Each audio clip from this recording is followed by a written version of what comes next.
Do you want to know how you can sign up for Notion AI? If yes, then this video is especially for you. Hello and welcome to AI Basics. It's your host back again with yet another interesting tutorial video. In this video, I'm going to teach you how you can sign up for Notion AI. Go ahead and search for Notion AI sign up and click on the first link which says sign up for Notion AI. After you click on it, it will take you to this page where you can sign up using your Google account, your Apple account, your SSO, or you can write down your work email as well. Let me give you an easy example by clicking on Continue with Google. Before you click on Google, make sure you have an account on Google. After you click on Continue with Google, this page will load up where you can select your Google account and click Continue to sign into Notion AI.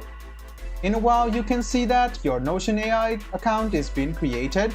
You can use it for personal use, for school or your team, so go ahead and select this, click Continue, and you can see what's on your mind. Select as many as you want. You can see that there are a lot of things over here you can select to and click Continue, or you can just skip for now as well.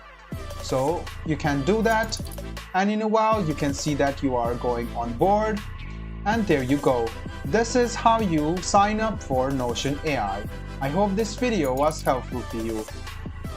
Like the video, subscribe to the channel, and do hit the bell button for more. Hope to see you in the next video as well. Until then, goodbye, take care, and make sure you enjoy.